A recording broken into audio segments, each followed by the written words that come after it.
Hi! Maganda ako, promise! At alam nyo, alam ko nagustuhan nyo yung episode namin last week, di ba? Pero ngayon ho, ako ay naging fan. Alam nyo bakit? Nung pinanood ko ang movie ni Arjo, naloka ako nung nanonood ako. Talagang na-capture niya ang heart ko. Napakahusay niya talaga. Hindi ko napapahabain, pero isa ko na rin po siyang anak ngayon. Si Carlo Aquino yan, di ba? Oo, anak. Pero totoo, maganda ka. Ay, talaga? True. Ay, talaga?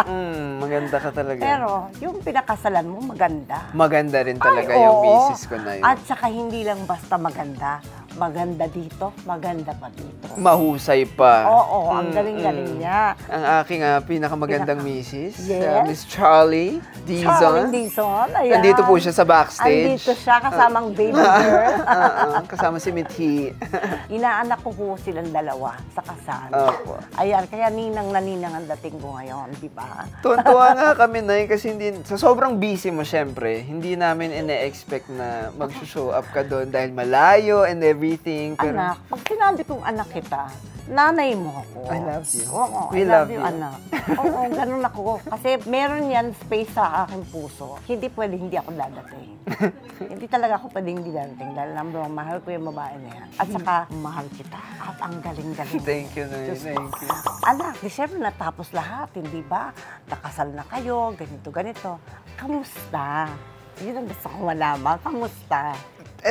Happy. Unang-una, syempre, happy. Ang daming blessings. Before the wedding, nanalo si Charlie ng Best Actress sa Orian. Tapos the next day, kinasal kami. Mini-message ko nga siya that night kasi nandun siya sa awards night. Sabi ko, tutuloy ka ba dito sa kasal? Ganyan. Syempre, natatakot yung... Ako, nandun na ako sa venue. Baka di ako siputin ng misis ko.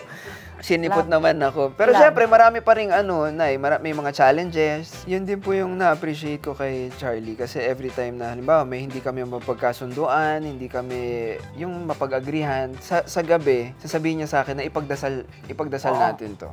Kailangan natin ng guide. Maganda talaga ang pagpili ko sa batang yan. Nakita mo? Tignan mo. At saka siya din talaga yung nag-engganyo sa akin to go to church and yung to pray. Pero Carlo, anak, kwento mo naman ako sa nararamdaman mo nung time na yun. Kinakabahan ka ba? Ano nang lalamig pa yung kamay mo? Nung kasal po? Oo. Di ba ganun daw? Opo, halo-halo. Kinakabahan kasi ayoko magkamali sa paglalakad. Pero more than sa lahat po ng nararamdaman ko, excited. Mas excited po ako to be married to Charlie. Kasi po, sinasabi ko nga siya yung counterbalance ko eh. Kapag sobrang bigat ko po from work, yung pagka may mga problema, siya po yung nakakapagpagaan sa akin. Tsaka, di ba pansinin mo, pag galing tayo sa work, gusto natin magkwento. Opo. Kung ano nangyari. Naku, yun yung matagal doon. Opo. Yun yung bago kang matulog, ang tagal ng kwento na yun. Kasi di ba, nagawa mo na hyper ka na. Tapos pag bago kang matulog at kinento mo, magiging hyper ka na naman. Yung misis ko po, alam nyo naman din po, hyper din. Opo. Pag nagkukwentuhan kami at antok na ako ng mga 2 a.m. ganyan, sabi ko, kwento. Maya-maya, uupo na yan. Tapos, alam mo, love, patulog na tayo, higa. Hahatakin ko yan. Ganyan din ako, anak. Di ba, ang sarap kasi, magkwento nung nangyari nung araw mo. Ganyan siya, promise talaga. Ganyan. Natatawa ako kasi, ganun ako eh. Opo. Kwento ng kwento, kwento ako sa lahat ng after nagawa ko na, di ba? So, gusto mong ikwento sa love mo na, ano ba yan? Di ba? Ano ba yung ginawa mo? How was your day? Di ba? Ganon. So, well, okay lang. Kunyari, magkwento, di ba? Yung mga acting na gano'n, okay lang. Pero, yung isang eksena ko kanina, parang hindi ako sure kung ano. Pero alam mo, sabi ng director, ang galing ko daw. Ganyan nga. Ganyan, diba? Ganyan yun. Ay, syempre, ako medyo magko-40 na ako. Yung tulog ko medyo maaga-aga na, diba? Siya medyo... Magka-40 ka? Pinagmamalaki mo sa akin yun? Ako nga 60, kaya reklamo. Kasi ito, bata-bata, kapag mas mataas ang energy. Totoo yun. Tayo kasi patulog na. Hindi tulog na ako nun. Hindi ko kaya. May naging difference ba sa relationship nyo na nung hindi pa kayo kasal at ngayong kasal na kayo? Vocal na lang po siya sa mga ano niya. Yung dati nasa utak lang niya, ngayon Yes, nasasabi na verbalize niya. Oh, may gusto nga siyang gawing TikTok eh. Nakita Ay, niya ano? eh. Talaga ba, anak? Ano yun? Ano yun? Ano yun? Oh, man? ano yun? Kasi nakita ko kay Ma'am Charo Oo. na TikTok. Tapos parang sasabihin nung isa na, ano ba yung mga gusto mong sabihin? Ay, hindi, wag mo hindi ko na pwedeng sabihin kasi masakit. Wag. Bakit? Masakit. Dati na medyo na-filter pa po niya, ngayon mas very vocal na siya. Which, na-appreciate ko naman. Ayan, kasama na siya. Na-appreciate ko naman kasi mas maganda po yung ganon, hindi ba? Mas hindi. transparent, At saka, mas vocal. straightforward mo sasabihin Yes. yung totoo. Yes. Diba? Oo. Oh, sabi ko nga na-appreciate ko. Huwag ka magkakamali, Carlo. Sinama mo yung misis mo. Oo. Kailangan mapagtayan mo yung energy level ng misis. Ganun yun. Di ba? Ang hirap pumantay dyan sa mga yan. Dahil walang kapaguran yung mga yan. Wala talaga. At saka parang mga parot yan. Tuloy-tuloy talaga yan. Parang ako Nung nagsushooting nga kami, Nay, ang tawag dito, ng Third World Romance. Maaga yung pull out, 5:30, alis na kami. Tapos dating kami doon, 7 a.m. Ako, hindi pa nagsa-start eh, hihiga muna ako ngayon. Siya nandun sa labas ng tent, nakikipagkwentuhan sa wardrobe, lilipat. Pagkatapos sa wardrobe, lilipat naman sa kabilang side, sa makeup naman siya. Para ba, nagluluto. Ngayon, mas madalas na ako magluto. Siya din, nagluluto na rin. Oo. Pinagluluto namin yung isa't isa. Wala kaming choice kundi kainin yung luto ng isa't isa. wala. Tsaka laging masarap. Talaga? Yung sarap. Parang Laging din ko yung mukha mo nung sinabi mong laging masarap. Parehas tayong bata pa lang nag-umpisa sa show business Opo. na, hindi ba? Sino-sino yung mga kasabayan mo noon? Sila John Pratt, sila Angge. Kasama mo sa... Separada sila ni Si Patrick? Patrick. Oo. Silang dalawa, bata pa talaga noon. As in, bata. Yes. Kakalimutan ba natin ang iconic na eksena niyo ni Ate V? Diba? Kwentuhan mo naman ako dyan. Kasi gusto ko malaman yan. Ang galing mo doon eh. Opo, ang tagal na nun na eh. Parang ano pa Kaya na ako. mo na, parang kahapon lamang. Oo, 12, 13 years old pa lang ako noon eh. Nakita mo, yan ang sinasabi ko, pag meron. Pag wala, bigyan mo pang taxi. Hindi, at saka si Direk Chito, yun, hindi Oo, pwedeng hindi pwedeng wala yun. doon. Oo. Dapat lagi kang meron doon. Oo. Demanding. Papatayin tayo Oo, nun. demanding din yun. Boses pa lang nun, nanginginig ka na dapat. Yes, opo. Kaya first day pa lang, binrief na niya kami. Ako yun, tsaka si Serena eh, di ba? Si Serena that time parang 6, 7 years old eh. Oo, bibing-bibi siya, no? So, ginawa namin yung eksenang yun. Ilang take din, 6, 7. So, may hindi makuha si Direk Chito, lumapit sa akin. O pagkasampal ng nanay mo, iharap mo kaagad sa kanya, nagulat ka, tsaka yung galit mo na bakit niya ginawa yun. Pak! Sampal sa akin, hindi ko makuha kasi ang lakas nung sampal eh. Pak! Ang hirap maka-recover, di ba? Oo. Cut! Si Direk Chito, isa pa! Hanggat sa, kailangan humarap talaga. Hanggang sa namamatid ka na. Namanhid na ako. Doon ko na yun. nakuha na, okay, nakuha ko na. Eto ha, tungkol sa sampalan na ganyan. Anak, mas gusto mo bang i-fake yung sampal o maramdaman mo yung sampal? Maramdaman lang. Hindi ba? Parang hindi ko naman, halimbawa, ako ka-eksena mo na hindi ko naman kaya na sasakaling kita ng totoo. May konting puwersa, pero May hindi. puwer- Oo. Pero padamdam mo dito sa ganito yung... Totoo. Kasi Yung- baka pag sinakal kita, Kailangan. dali. Ang lakas nung... Baka. Hindi, pero ganun nga talaga. Di ba sa eksena, mas Gusto ko totoo, yung totoo. mas maganda. Kasi, alam mo, ang mabibigay na reaction, hindi mo na panaginipan. Diba, anak? Kasi raw yun. Yun yung totoong, Hindi ko pa nararanasan ng sampal mo, Nay. Parang gusto kong Hindi, maranasan. wag gayon. Wag sa vlog, oo. Wag Huwag naman. ganyan. Gusto ko sa totoong acting. Kasi, alam mo, ang adrenaline mo noon, ang lakas. Ang Opo. puno talaga di ba pag totoong nagagalit tayo, yung totoo, hindi mo mabigkas yung words, di ba? Parang nabubulol-bulol ka sa gigil, di ba? Yun yung totoong Yes. sa totoong buhay, di ba? Kaya yung sampal ni Mami V din nun, talagang galing dito. Ay, kaliwete pala siya. Galing dito yung talagang sakit talaga. Oo, ang sakit nun. Ako, Mm. nasampal na ako ng Tito Robert Arevalo, nasampal, talaga masakit Sabi ko talaga, gusto kong umiyak, pero pinigil ko, andito lang yung luha. Tapos kinakausap niya, di ba, iyak kasi, mapatak pala yung luha ko. Ang ganda. Sabi, ba't umiyak sinampal mo ako, di ba? Sabi ko sa kanya. Anong naramdaman mo habang ginagawa niyo yung movie? Anong masasabi kay Ate V? Well, kasi po si mami ko, sobrang fan. Ay, oo. So, ang nanay ko rin, fan ni Ate Mami V. V. Pinapanood niya yung V. Yung late night show ni... Ate V. Oo, yung tinatapon-tapon siya. So, nung nakasama ko siya na first day nung... may shock na ito yung pinapanood namin ni Mami sa mga pelikula sa Una, hindi ako makaarte. Kami ni Serena, hindi kami makaarte. Syempre, parang isa yun sa mga una kong mabibigat na pelikula. Oo. Mabuti na lang din, ginaid pa rin ako ni Direk Chito. Kasi isa rin naman talaga si Direk Chito sa magaling si Direk. Actor-director ganun siya Oo. Tutulungan ka niya. kanya. So yung kaba eventually, nag-fade away. So, tsaka tinulungan din ako ni Mami V na, relax ka lang, ganyan. Tapos lagi siyang may mga pagkain. Parte ka rin ng tanging ina. Yes, Di ba? Na talagang patok sa mga tao na hanggang ngayon, nagsasurface ang mga scenes na kumbaga, social media, Yes, sa social media. yes. Chika pa rin nila. Bakit? Well, kasi feeling ko, naging standard ng comedy. Yan si Direk Wen talaga ang Ay, nagbigay oo. ng komedya sa makabagong comedy. Kasi siyempre sila bossing, rin yan. Oo naman. Pundasyon ng comedy, sila Tito Dolphy, Oo, ganyan. Daddy. Pero nung mga makabago na, si Direk Wen yan. Kasama ko si Mami Yo. Oo. Si Daddy Yo, yan, Daddy Yo, DOP si Mami namin. Yo. So talagang naging blessing sa buhay namin ng tanging ina, si Direk Wen. Habang wala kaming ginagawa, talagang ang laging, pati yung yung Flor de Lisa, ang dami namin ginawa, ilang tanging ina yun. Sobrang laking blessing para sa amin. Kaya sobrang, nung nawala si Direk Wen, talagang lahat kami nadurog. Alam mo, natatawa ako habang nagsasalita ka. Kasi parang, ang feeling ko, parang kadugo kita. Yun ang tawag ko dun eh. Magkadikit din bituka natin, ganon. Kasi ang tawag ko sa akin, lumang tao. Lumang tao kasi ang nagpalaki sa akin, mga lumang tao.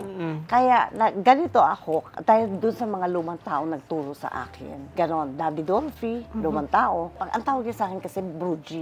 Bakit, Bruji? Bruha ako eh. Bruha kasi daw ako. Sabi ng tatay ko. May tawag na ako sa'yo, love.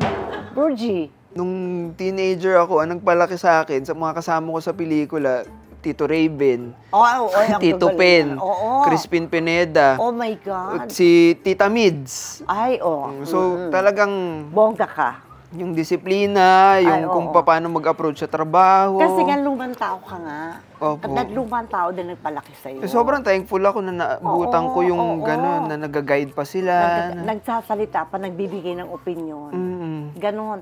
At pag nagbigay sila ng opinion, treasure mo yun, anak. Alam mo, ako, sasabihin ko talaga yung totoo. Kasi, kung wala akong masasabing maganda, di ba? Lalo na, hindi ko pa masyado kilala. Baka sensitive, hindi ba? Hindi ako magsasalita. Pero yun nga yung mas maganda kasi sa industriya natin, konti lang yung totoo. Kaya kapag ka nagsasalita ng totoo sa'yo, ma-appreciate mo yun. Correct. Di ba po? Yun. At saka, pag wala ka rin lang naman masasabing maganda, lumayas ka na dyan. At ito pa, may dagdag ako doon. 6 years old pa lang nagtatrabaho na ako. O kaya, sabi ko sa'yo, 54 years next year. 54. Pareho tayo na pero kasi ako, nagsimula ako sa commercial. Mga 6 years old din ako, 7 years old. Nag-TV ako, mga 9, 10 years old. Ako 9. 9 years old ako nung kinuha ko sa Johnny Marsha. Pero gumagawa na ako ng pelikula. Yung pa extra gano'n. Pero may dialogue, konti, gano'n. Wala ka pa nung tut ka pa lang yata. Tut pa lang. Ano mga projects na hindi mo makakalimutan? Dito yung galing dito. Well, unang-una po, syempre yung bata-bata. Kasi yun talagang nag-give way sa career ko hanggang ngayon. Isa rin po yung Bagong Buwan. Kasi yun lang po yung pelikula na nakasama ko si Direk Marilu. Marilu Diaz-Abaya. Tama. Sobrang mag-alaga din po kasi si Direk Marilu sa character bilang ang bata ko pa rin po kasi nung teenager pa ako. Tapos Muslim ako na nakikipaglaban sa mga Kristiyano so iba yung sa utak ng ganong edad, pinapaliwanag niyang maigi sa akin. Tapos kasama ko dun si Nanay Karing, Tita Caridad. Na sobrang mahal na mahal ko. Ay, napakabait ng tao na yun. Saka hindi madamot. Hindi madamot. Yes. Tapos syempre yung third world romance, yung sa amin. Hindi ko makakalimutan yun dahil doon ko nakilala ang aking pinakamamahal na misis. She is the love of your life. The love of my life. Yes. Di ba? Isa Ay, kinikilig. Hayaan mo na siyang kiligin. Oo nga. Kaya sa bunga ka Oo nga, oo nga. di ba? Hayaan mo siyang gano'n. Sabihin, ba't diba? di mo sinabi? Ba't di mo sinasabi sa akin in live? Isa kasi sa maraming romantic movies na nagawa, di ba? Paano ka naging isang leading man? Anong sikretong ginawa mo? Nag-heels ka ba para mas tumangkad ka? Hindi nga eh, Nay. Nagpalagay ka ba ng ano? Hindi nga ako nagaganon eh. Hindi. Ngayon na lang ako nagbuboots. Ngayon na lang. Dati hindi talaga. Nagbigay ng chance sa akin ang Spring Films. Sila Erickson, sila Binibining Joyce Bernal. Oo. Noong 2018, binigyan nila ako ng movie na ako yung leading man. Ang kapartner ko, si Bella Padilla, Meet Me in St. Gallen. 2018 lang to. Prior to that, lahat ako character. Bakit sino nagka-character? Oo. Ang galing nito. Tsaka iba yung nga, itsura ko kasi kapag matatakot ka. Dapat matakot ka pag eksena mo to.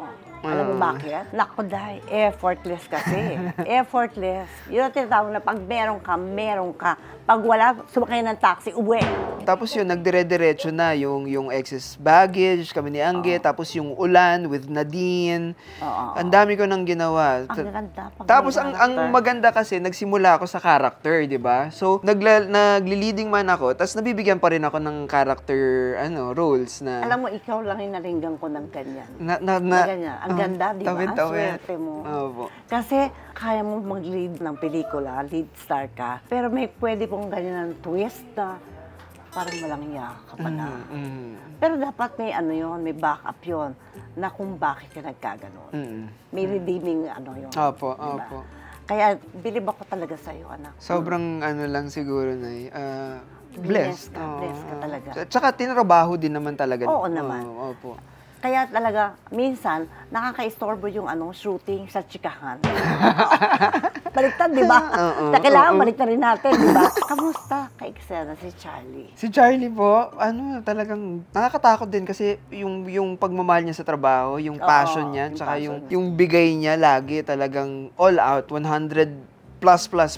So, Nakita kailangan... ko yun eh. Opo, di ba nagkasama nga po kami sa pelikula. So talagang every time, at saka critical po kami sa isa't isa eh. Kapag sasabihin niya sa akin, ay inarte mo yun, love. Ay kulang ka dun, love. Ako din naman, ganun ako. Siguro dahil po nga, mahal namin yung ginagawa namin at mahal namin yung isa't isa. Salamat nakakarinig ako ng ganito dahil yan lagi ang pangaral ko. Yung trabaho, nire-respeto. Opo. Pero pag nagsasabi naman kami, syempre with love and respect pa din. Totoo yan. Pero dahil nga, mahal namin yung ginagawa namin at may passion kami sa trabaho, talagang ito kailangan ganito. Ganon din siya sa akin. Kaya minsan po, kapag may mga script na dumarating, umaarte ako sa kanya paminsan. Ganon. Ang ganda, samahan nyo. Tuloy nyo yan.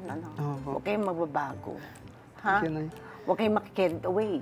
Opo. Oo, baka makicarried away. Diyos ko, manda kayo. Nandun ako sa pinto. Ayun din yung sinasabi ko sa kanya. Lahat ng mga... Nandun ako sa pinto. Balik. Anong lalayas? Balik! Lahat ng mga naririnig mo outside our safety bubble, wag mong papansinin. Oo. Lahat yon noise lang. Wag mong... Tsaka wag mong didibdibit, tawanan mo na lang. Pagbigyan mo na. Kumbaga, kailangan nila ng pansin. Yes. Puro yung mga pansin. maraming ang opinion. Oo, opinionated, mong walang yan, diba? Yes, bigyan mo pang taxi. Oo, uwi! Diba? Uwi! Nakuha ko na uwi! Balita ko, mayroon kayong serye. Kamusta naman? Yes, yung Alright, It's Okay. It's okay to not be okay. Ano po siya? Korean adaptation. Oy. So, yun po yung ginagawa ko ngayon with Ann Curtis and Joshua Garcia. Ay, yung bata yun. Gusto ko makatrabaho din. Matalas din yun, Oo, yung Joshua. ang galing din mahusay yung din. bata. Magkapatid po kami ni Joshua. Tapos yung character ko is adult within the spectrum. So, may autism po. Oh my God. So, medyo mahirap, pero katulad nga po yung sinabi nyo, may rapport na kami. Oo, sa maganda set. yun. Opo. Kasi, talagang parang magkapatid na saka kami ni Joshua eh. Respetuhan to. May Opo. kasamang respeto yan. Kasi kayo-kayo yan eh. May collaboration. Yes. Di ba? Ako, I always believe na kahit dalawa tayo or apat tayo sa isang eksena, isa lang tayo. Kasi always sabay-sabay yan papanoorin eh. Kabuuan ng Kabuuan. makikita, hindi lang ikaw. Oo. Opo. At saka hindi itatayo yung tumiwalag. Kamusta na yung working relationship mo kina Ann and Joshua? Sobrang na-appreciate ko po kasi bago po kami mag-shooting, parang nagkaroon kami ng meet-up na kami-kami lang. Tapos nag-open up po kami ng yung mga parang medyo personal. And may mga nalaman ako kay Joshua, may mga nalaman ako kay Ann. Na-appreciate ko dahil pinagkatiwalaan nila ako. And ganun din po ako sa kanila. So parang dun pa lang, simula pa lang, hindi pa kami nagtitaping. May strong bond na may kami. bond na kayo. Opo. Pagka nga po sa ano ba, medyo gabi na, tapos nasimulan na kami ng tawa, hirap na kaming pigilan dahil sama-sama na yung pagod, yung ano. Kahit mahirap yung trabaho, masaya yung mga katrabaho ko. Masarap yung kasama yung mga katrabaho ko. Pag-usapan naman natin yung MMFF. Without spoiling, anong pwedeng mong i-chika sa amin about sa pelikula ninyo ni Julia? Yung Hold Me Close po is a movie about parang self-discovery, parang it's a story about hope and moving on. Kasi both characters po namin, ako as Woody and Julia as Linlin, may mga past traumas na nangyari sa kanila, tapos parang hindi nila mapakawalan, so nagdo-dwell sila dun sa past. Tapos, hindi sila maka-let go. they help each other para to move forward, to let go of yun, ganon. Ang ganda. Opo. Gusto ko yun. Panonoorin ko yan. Tapos medyo may parang fantasy po siya dahil kapag kasi yung character ni Julia, kapag may hinawakan na tao, ma-foresee niya kung saya ba or sakit ang madadala nun sa buhay niya, nung isang tao. Ay, oo. Ganon. Parang Korean novela. Parang may mga ganon. May magical, May magical moment. fantasy. Oo. Ganon. Medyo kakaiba siya sa mga previous movie mo, no? Itong Yes. entry nyo. Yes. Opo, kasi nga may parang magic realism na may fantasy kasi nga parang nakukuryente si Julia. Kaya ko rin po ginawa dahil kahit na romance siya, Oo, may kalakip. may fantasy. May isa rin po akong ginawa, yung Love You Long Time naman. Parang ganun din. Yung character ko nasa past, yung character nung ka-love team ko nasa present. So, Ay, ganun. parang may pagka-Sandra Bullock siya. The Lake House, yung parang parang gano'n. ganon. Yes, Oo. opo. Sandra Bullock and Keanu Reeves. Oo. Oh, di ba? Alam namin ni Nanay yung mga pelikula. Hindi ba? Di ba? Ang galing ko din, diba? Anak Yeah, ko. true. Di ba? How was the experience doing the movie? At kasi iba, 2 beses nyo kasi ito pinagsamahan ni Julia. Opo. Di ba? Okay. How was it? Well, ibang-iba po dahil this time around, iba na po yung outlook ko sa buhay. Mas magaan na ako, mas yung puso at utak ko mas at peace na. Oo. So mas nakapagbigay na ako kay Julia as a person and as a co-actor. So na-appreciate din po ni Julia yon. Sinabi nga po niya sa mga ibang interviews namin na mas nakilala niya ako, gano'n. Tapos na-enjoy po namin yung first time ko po sa Sagay, sa Karatsu. Lagi ako nasa Tokyo. Dati po nag-Tokyo kami ni April. So, yung Tokyo kasi ang gulo, syudad na syudad. Nung nagsaga kami. Parang fashion show everywhere, So, diba? sa Saga na laid back yung mga tao, probinsya life. So, yun yung gusto ko, katahimikan, yung payapa. Kasi nga may edad na. Mas na-appreciate mo na yung katahimikan. So, na-appreciate ko din po yung Japan nung time na yun. Anong lesson nung nakuha mo dito sa pelikulang ito, anak? Nang Hold Me Close po? Siguro po ang buhay is meant to live lagi moving forward. Kailangan mag-move forward talaga. Kahit na gano'ng kahirap, kahit kasakit, kahit na said ka na, sabi ko nga, kahit gumagapang ka na, dapat laging paabante lang lagi. Pwede kang mag-dwell sa past kung makakatulong sa now. Sa now. Pero kung hindi, iwan mo na lang yun. Anong wish mo sa asawa mo kay baby girl at para sa'yo? Kasi Pasko na, di ba? Mag-wish na tayo para sa kanila. Kay April, yung happiness, yung true happiness. Kasi po, syempre, may mga pinagdaanan din po kami recently na, syempre, masakit. Natural lang yun. Yun, sana yung makarecover na kaming dalawa ng buong buo at sana maka-move on kami in a lighter note, ganun. Tapos kay Mithi naman po, sana maging mabuti siyang bata and sana mag-aaral siyang mabuti and sana hindi niya makalimutan yung love namin ni Daddy at saka ni Tita April. Wish ko for myself. Okay na po yun, Nay. Okay na. Edited version. Mamaya mo na yung kwento sa Sige po. At muli, dyan na po nagtatapos ang ating programa. Sana po marami kayong natutunan sa aming dalawa. Huwag niyo kakalimutan yung nakasulat sa ilalim, ha. O, dito na tayo. Sabi ko naman sa inyo, ba't kayo lumipat siya kanina? Nandito kayo. Bilis yung lumipat. At maraming salamaste. Salamat, anak. Thank you, Nay. Love you. I love you, anak ko. At yung dalawa ko pong yung dalawang love na love ni Carlo ay nandito po. Say hi to everyone. Say hi, dali. Hi! You're so pretty talaga. Oh, talaga hi siya, oh. Thank you, Lola. Diba? Oh, what about you? Ito What pa, about ito the pa. wife?